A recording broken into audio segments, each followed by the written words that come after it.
कहानी main character के अपने बिजनेस के लिए ताज़ा सलाद बनाने, 0 डोज 0 फेम 5 के लिए बहुत तेजी से सब्जियां काटने से शुरू होती है। ठीक उसके बाद वह एक अंडा गर्म पैन में फोड़ता है जो सतह को छूते ही फुफकारता है। सब कुछ ठीक होने के बाद वह अनाउंस करता है कि वह ग्रैंड ओपनिंग के लिए आखिरकार तैयार है। कुछ दूरी पर सूट पहने आदमियों का एक ग्रुप उसके फूड ट्रक को देख रहा है और देख रहा है कि वह सर्विस शुरू करने से बस कुछ ही मिनट दूर है। लगभग उसी समय घोड़े चुन के फूड ट्रक के बारे में पूरे शहर में अलर्ट तुरंत फैल जाता है, जिससे हर जगह अफरा तफरी मच जाती है। बस में सवार लोग ड्राइवर से जल्दी करने की रिक्वेस्ट करते हैं। टीचर लेक्चर के बीच में ही अपनी क्लास से बाहर निकल जाते हैं और सीधे ट्रक की तरफ बढ़ जाते हैं। ऑफिस वर्कर अपने बॉस से अचानक छुट्टी मांगते हैं क्योंकि वे उसका खाना चखने का मौका नहीं छोड़ना चाहते। एक मॉनिटरिंग सेंटर के अंदर कोई स्क्रीन को हैरानी से देख रहा है क्योंकि भीड़ की संख्या 100,000 से बढ़कर 1,000 से ज्यादा हो जाती है। बढ़ते गुस्से को देखकर एक रहस्यमयी औरत तय करती है कि उसे अब निकलना होगा, इससे पहले कि बहुत देर हो जाए। वह जोर देती है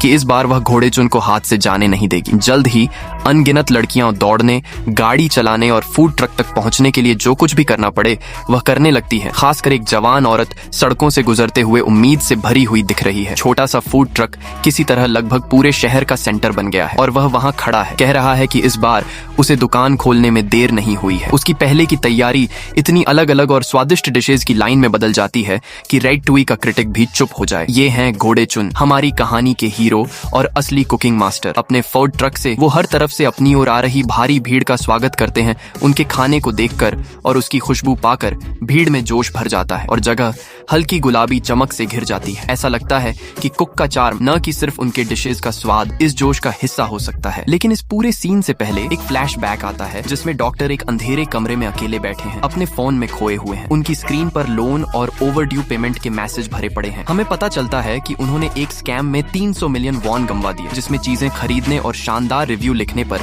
बड़े प्रॉफिट का वादा किया गया था। एक न्यूज ब्रॉडकास्ट से कंफर्म होता है कि सैकड़ों और लोग भी इसी झांसे में आ गए। उन्हें सबसे ज्यादा बेवकूफ बनाए जाने का दर्द हुआ, जिसकी वजह से आखिरकार उनकी दिन की नौकरी चली गई। निराश होकर उसने सारा बोझ उतारने के लिए शराब का एक पैकेट खरीदा। उस रात वह बर्फीली सड़कों पर घूमता रहा, अकेले शराब पीता रहा और ज्यादा नशे में धुत होता गया। फिर अचानक उसे एक छोटे से खाने के ट्रक से कुछ अजीब सी महक आई। साइन पर घोड़े चुन लिखा था। उसने अपनी जेबें चेक की और पाया कि उसके पास किसी भी चीज के लिए मुश्किल से ही सिक्के बचे हैं। कुक ने उसका उदास चेहरा देखा और उससे पूछा कि वह इतना उदास क्यों दिख रहा है। लेकिन शराबी आदमी ने पलट कर कहा कि वह ऐसे बर्ताव न करे जैसे वह उसकी परेशानियां समझता हो। उसने शेफ को घूरा। उसकी आंखों में शक और गुस्सा भर गया। कुक घोड़े चुन नाम का बंदाना पहने हुए बस हंसा और उसे मुफ्त ताकोयाकी दी, यह मानकर कि असली दिक्कत भूख है। हमारे मेन कैरेक्टर के मुंह में खुशबू आ गई, जबकि उसे अजनबी की मेहरबानी पर शक था। फिर भी उसने गर्म रसीले ऑक्टोपस बॉल का एक बड़ा टुकड़ा खाया। जैसे ही यह उसकी जीभ को लगा, स्वाद ने उसे कॉस्मिक धमाके जैसा महसूस कराया। नरम बैटर और चबाने वाले ऑक्टोपस ने उसे एक काल्पनिक गैलेक्सी में उड़ा दिया। सॉस और टॉपिंग ने उसे ऐसे घेर लिया जैसे कोई घूमती हुई मिल्की वे हो। उसे लगा जैसे पूरी दुनिया उसके अंदर पिघल गई हो, उसकी आत्मा के उस हिस्से को गर्म कर रही हो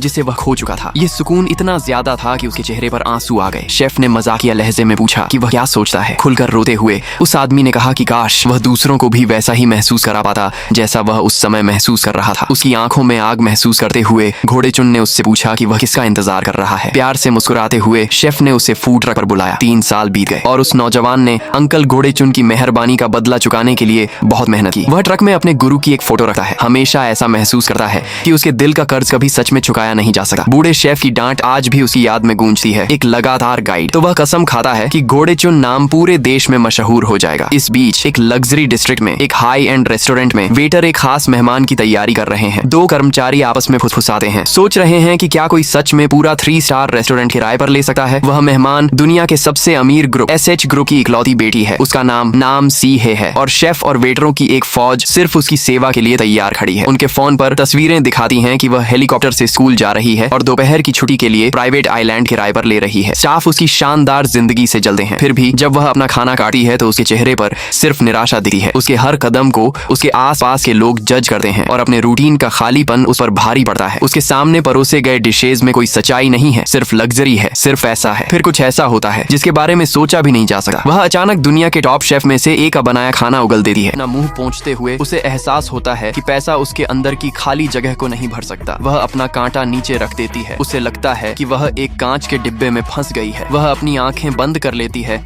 उसे लगता है कि वह टुकड़े टुकड़े होकर खत्म हो रही है। वर्तमान में वापस शहर का ट्रैफिक रुक जाता है। अपनी कार के अंदर सीहे कहती कहती है कि उसे सांस नहीं आ रही है। ड्राइवर पूछता है कि क्या वह खिड़की खोलना चाहती है, लेकिन वह बस मुस्कुराती है और बाहर निकलने से पहले कांच पर सॉरी लिख देती है। हिम्मत करके वह कारों के ऊपर से कूद जाती है और अपने ड्राइवर से बच निकलती है। हताश होकर वह आदमी चीफ किम को फोन करके बताता है कि वह जवान लड़की भाग गई है। सी हे आजादी से घूमती है। आखिरकार उसे जिंदा महसूस होता है। ट्रैक होने से बचने के लिए वह सब कुछ कार में ही छोड़ देती है। वह बदलाव के लिए असली नाम सी हे की तरह जीने का पक्का इरादा कर लेती है। फिर भी वह सोचती है कि वह सिर्फ कुछ चेक के साथ कब तक टिक पाएगी। हर एक की कीमत 10 मिलियन वॉन है। सड़क पर चलते हुए उसे एक हेल्प वांटेड का साइन दिखता है। सैलरी 13,200 वेट वॉन प्रति घंटा है और वह नौकरी करने का फैसला करती है। काम पर वह ग्राहकों का स्वागत एक चमकदार मुस्कान के साथ करती है। जल्द ही एक बड़ा आदमी आता है जो एक खरीदो एक मुफ्त पाव डील पर सवाल उठाता है। वह शांति से इसकी पुष्टि करती है और सामान दे देती है, जिससे वह हैरान रह जाता है। कुछ देर बाद एक नशे में धुत आदमी सोजू की एक बोतल के बदले एक जिंदा चिकन बेचने की कोशिश करता है। सबको चौंकाते हुए वह बिना किसी हिचकिचाहट के चिकन ले लेती है। एक परेशान ग्राहक पूछता है कि क्या वह ठीक है, क्योंकि स्टोर में अफरा तफरी मच जाती है। चिकन इधर उधर भाग रहे हैं और लोग फर्श पर बेहोश पड़े हैं। वह थम्स अप करके जवाब देती है। फिर मालिक गुस्से में बाहर निकल जाता है और सभी को जाने का ऑर्डर देता है। ये साफ हो जाता है कि सीहे ने अच्छा काम नहीं किया और उसे छोटे से सुविधा स्टोर से निकाल दिया जाता है। कहीं और एक और बॉस उसे बिगड़ी हुई वारिस की तरह कपड़े पहनने के लिए निकाल देता है। वह फिर से कोशिश करती है, लेकिन एक बार फिर रिजेक्ट हो जाती है। ये सुनकर कि वह उसके जैसे किसी के साथ काम करने से मना कर देता है। फिर भी पक्का इरादा करके वह अगली बार एक कोने वाली कॉफी शॉप में कोशिश करती है। वहाँ वह कंफ्यूज हो जाती है। उसे समझ नहीं आता कि उसने क्या गलत किया है, क्योंकि उसने विनम्र और खुश रहने की कोशिश की थी। वह अपनी कॉफी लेती है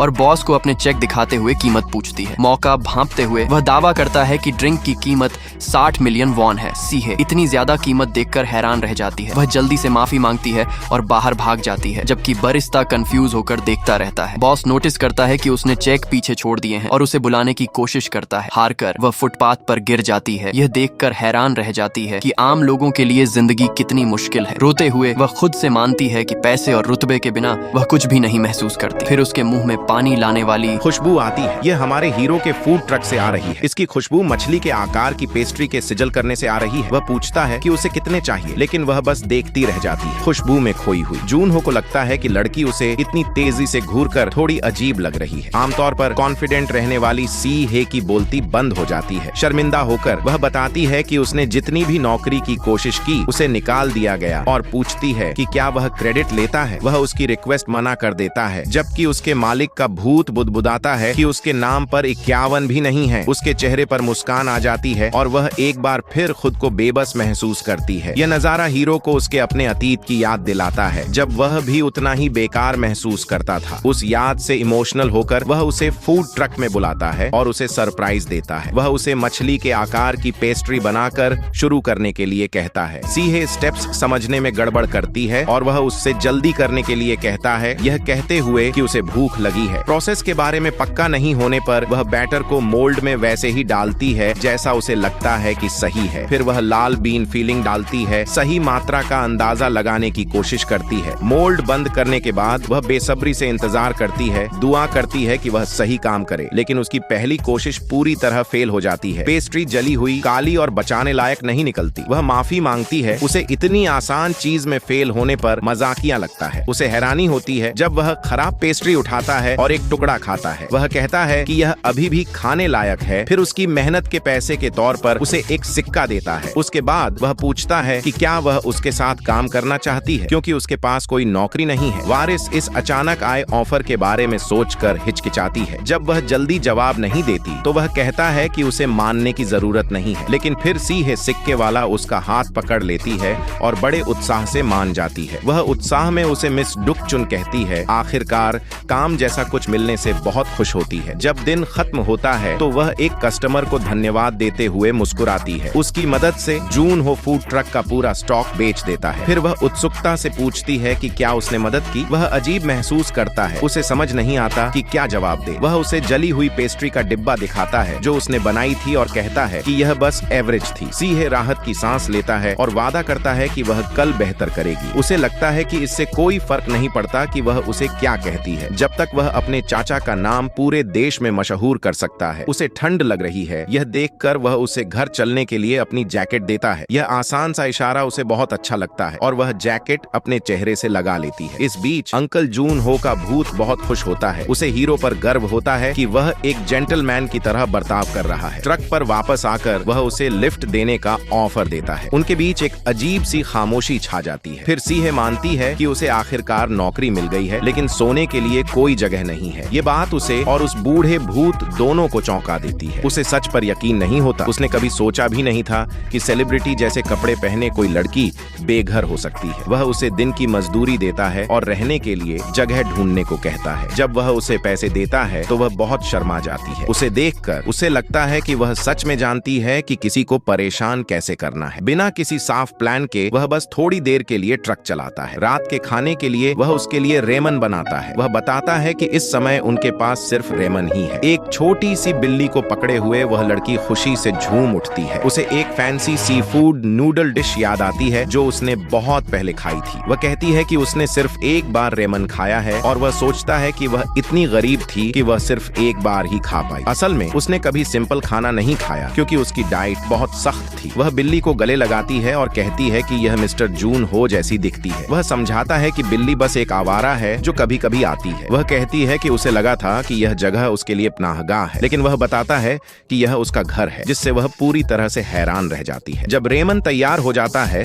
तो वह उसे एक कटोरा देता है। वह एक बाइट लेती है और स्वाद देखकर उसकी आंखें चमक उठती हैं। वह खाना खा जाती है और कहती है कि इसका स्वाद जबरदस्त है, जिससे वह शर्मिंदा हो जाता है। वह आगे कहती है कि नूडल्स मसालेदार लेकिन नरम हैं और पूछती है कि उसने यह टेक्सचर कैसे बनाया। उसका राज सामने आ जाता है। वह एक अंडे को थोड़े से दूध के साथ फेंटकर एक चिकना मिक्सचर बनाता है। फिर वह पके हुए नूडल्स को कटोरे में अच्छी तरह मिलाता है ताकि हर रेशा कोट हो जाए। आखिर में वह ध्यान से ब्रोथ डालता है, जिससे डिश पूरी हो जाती है। पेट भर जाने के बाद वह उसे धन्यवाद देती है। कहती है कि उसे याद नहीं कि उसने आखिरी बार इतना कब खाया था। जब सोने का समय होता है तो वह कहती है कि वह फर्श पर रहेगी ताकि वह ज्यादा न खाए। वह एक पर्दा बंद कर देता है और कहता है कि वे बिना किसी दिक्कत के जगह शेयर कर सकते हैं। लेटकर वह पूछती है कि क्या उसे तंग महसूस हो रहा है, लेकिन वह कहता है कि उसे नहीं हो रहा है। भूत अंकल बुदबुदाता है कि वह एक परफेक्ट बहू है और हीरो को यह न समझने के लिए बेवकूफ कहता है। सीहे उसे उस दिन के लिए धन्यवाद देते हुए कहती है कि वह खुद को काबिल महसूस करना चाहती थी और वह पहला इंसान है जिसने उस पर विश्वास किया। वह कहती है कि पहली बार वह अमीर लड़की के बजाय असली नामसी हे के रूप में जी रही थी क्योंकि उसने उसे इतना कीमती दिन दिया। वह वादा करती है कि वह उसकी जिंदगी बदल देगी। फिर वह पूछती है कि अपना वादा पूरा करने में उसे कितना खर्च आएगा। जब वह जवाब नहीं देता तो वह पर्दा खोलने का फैसला करती है। वह उसे गहरी नींद में सोता हुआ पाती है, बिल्कुल अनजान। उसके कान बंद हैं। अचानक कमरे में एक तेज रोशनी भर जाती है और रात में हेलीकॉप्टर की गर्जना गूंजने लगती है।